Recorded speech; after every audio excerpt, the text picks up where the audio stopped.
আমাদের কাহিনী চ্যানেলের আরেকটি নতুন ভিডিওতে আপনাদের স্বাগতম। বন্ধুরা, আমরা জানি প্রতি ১২ বছর অন্তর অন্তর হয় কুম্ভ মেলা। ভারতবর্ষের 4টি স্থান উজ্জয়িনী, নাসিক, প্রয়াগরাজ ও হরিদ্বারে কুম্ভ মেলা হয়। তবে এবছর প্রয়াগরাজে যে কুম্ভ মেলাটি হচ্ছে তা হলো মহাকুম্ভ মেলা। মানুষ তার জীবদ্দশায় মাত্র একবার এই মহাকুম্ভ মেলা দর্শন করতে পারেন, কিন্তু অধিকাংশ মানুষের ভাগ্যে তাও সম্ভব হয় না। কারণ এই মহাকুম্ভ মেলা ১৪৪ বছর পর পর আয়োজিত হয়। কুম্ভ শব্দের অর্থ হলো কলস। এই কলস বা দিব্য কলস আসলে কি? এই 4 স্থানে কুম্ভ মেলা কেন হয়? ১২ বছর পর পরই বা কেন তা হয়? মহাকুম্ভ মেলা ১৪৪ বছর পর হওয়ার কারণ কি? এই নিয়ে একটি পৌরাণিক কাহিনী প্রচলিত আছে। আগে সেই কাহিনীটি জেনে নেব। পৌরাণিক কাহিনী অনুসারে একসময় ঋষি দুর্বাসা তার শিষ্যদের নিয়ে ভগবান শিবের দর্শনের জন্য কৈলাসে যাচ্ছিলেন। পথে দেবরাজ ইন্দ্রের সঙ্গে তার দেখা হয়। ইন্দ্র ঋষি দুর্বাসা ও তার শিষ্যদের ভক্তিভরে প্রণাম করেন। এতে প্রসন্ন হয়ে দুর্বাসা মুনি ইন্দ্রকে আশীর্বাদ করলেন এবং তাকে পারিজাত ফুলের মালা উপহার দিলেন। ইন্দ্র সেই মালাটি তার হাতি ঐরাবতের মাথায় রাখলেন, কিন্তু ঐরাবত সেটিকে পদদলিত করে। এতে ঋষি দুর্বাসার ক্রোধের সীমা রইল না। তিনি দেবরাজ ইন্দ্রকে স্ত্রীহীন হওয়ার অভিশাপ দেন। স্ত্রী হলেন মাতা লক্ষ্মী। ঋষি দুর্বাসার অভিশাপে মা লক্ষ্মী স্বর্গ ত্যাগ করেন এবং অদৃশ্য হয়ে যান। ফলে ইন্দ্র ও সকল দেবতারা দুর্বল ও শক্তিহীন হয়ে পড়েন। এর ফলে অসুররা স্বর্গরাজ্য আক্রমণ করে দেবতাদের পরাজিত করে তাদের বিতাড়িত করে। তখন ইন্দ্র ও অন্যান্য দেবতারা দেবগুরু বৃহস্পতির সঙ্গে ব্রহ্মার নিকট উপস্থিত হলেন। এরপর ব্রহ্মদেব সকল দেবতা ও ইন্দ্রদেবকে নিয়ে ভগবান বিষ্ণুর কাছে যান। ভগবান বিষ্ণু ধ্যানপূর্বক সমস্ত কিছু অবলোকন করে বললেন, দেবগণ, আপনারা দৈত্যদের সঙ্গে সন্ধি করুন। ক্ষীরসাগরে অন্য অনেক মূল্যবান পদার্থ ও রত্নের সঙ্গে অমৃত লুকিয়ে আছে। সেই অমৃত যেই পান করবে সে অমর হয়ে যাবে। তাই আপনারা সমুদ্র মন্থন করুন। সমুদ্র মন্থন করলে লক্ষ্মী দেবী আবির্ভূতা হবেন।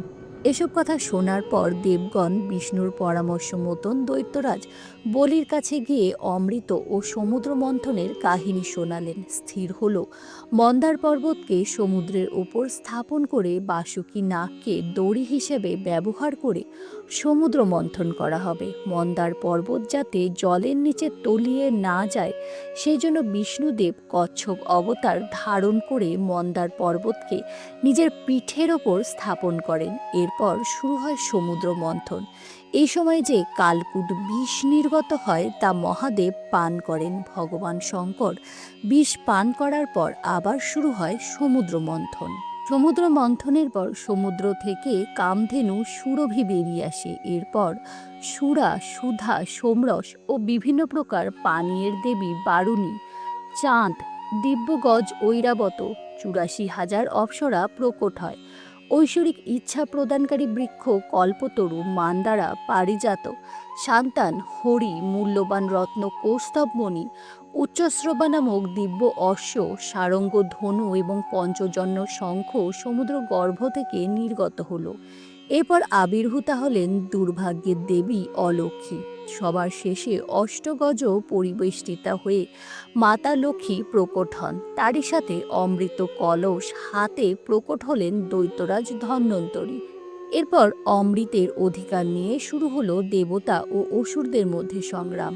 ইন্দ্রের আদেশে তার পুত্র জয়ন্ত ধন্বন্তরীর হাত থেকে অমৃতের কলস নিয়ে পলায়ন করলেন। দেবগুরু বৃহস্পতি সেটি লক্ষ্য করলেন এবং তার আদেশে অসুররা জয়ন্তের পিছু নিল। ৩ দিন পালিয়ে বেড়ানোর পর জয়ন্ত এক এক জায়গায় বিশ্রাম নিলেন, কিন্তু অসুররা কাছে এসে পড়ায় তিনি আবার পলায়ন করেন। এরপর ৩ দিন পর তিনি আরও এক জায়গায় বিশ্রাম নেন। এইভাবে ৩ দিন পর পর বিশ্রাম নিতে গিয়ে তিনি হরিদ্বার, প্রয়াগ, নাসিক, উজ্জয়িনীতে অমৃত কুম্ভ নামিয়ে রেখেছিলেন। ফলে কয়েক ফোঁটা অমৃত এইসব স্থানে পড়ে যায়, তাই এইসব স্থানে কুম্ভ মেলা হয়। প্রায় 12 দিন পর অমৃত কুম্ভ নিয়ে জয়ন্ত ফিরে আসলেন। মনে করা হয় এই পবিত্র স্থানগুলিতে পতিত অমৃতের ফোঁটাগুলি এখানকার জলকে দৈব শক্তি দান করেছে, তাই এখানে স্নান করলে সমস্ত পাপ ধুয়ে যায় এবং মোক্ষ লাভ সম্ভব হয়। তাই এই স্থানগুলিতেই কুম্ভ মেলা আয়োজন করা হয়। 2025 সালে অর্থাৎ এই বছর 13ই জানুয়ারি থেকে প্রয়াগরাজে মহাকুম্ভের আয়োজন করা হয়েছে। 144 বছর পর এই মহাকুম্ভ আয়োজন করা হয়। এটি চলবে মোট 45 দিন ধরে। 26শে ফেব্রুয়ারি মহাশিবরাত্রিতে এটি শেষ হবে। কুম্ভের 4টি ভিন্ন প্রকার রয়েছে: পূর্ণকুম্ভ, অর্ধকুম্ভ, কুম্ভ মেলা এবং মহাকুম্ভ মেলা। অর্ধকুম্ভ মেলা প্রতি 6 বছর অন্তর অন্তর হরিদ্বার এবং প্রয়াগরাজে অনুষ্ঠিত হয়। পূর্ণকুম্ভ মেলা প্রতি 12 বছর পর পর হয়। গ্রহ নক্ষত্রের স্থান অনুযায়ী এই মেলার স্থান নির্বাচন করা হয়। সূর্য যখন মকর রাশিতে এবং বৃহস্পতি কুম্ভ রাশিতে থাকে তখন হরিদ্বারে কুম্ভ মেলা হয়।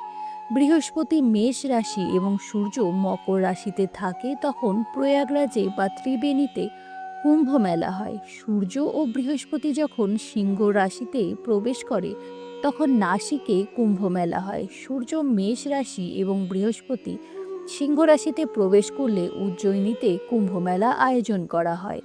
কুম্ভ মেলা এই 4টি প্রধান তীর্থস্থানে পর্যায়ক্রমে অনুষ্ঠিত হয়। প্রতি 12 বছর অন্তর অন্তর এর মধ্যে একটি তীর্থস্থানে কুম্ভ মেলা অনুষ্ঠিত হয়। শুধুমাত্র প্রয়াগরাজ এবং হরিদ্বারে প্রতি 6 বছর অন্তর অন্তর অর্ধকুম্ভের আয়োজন করা হয়।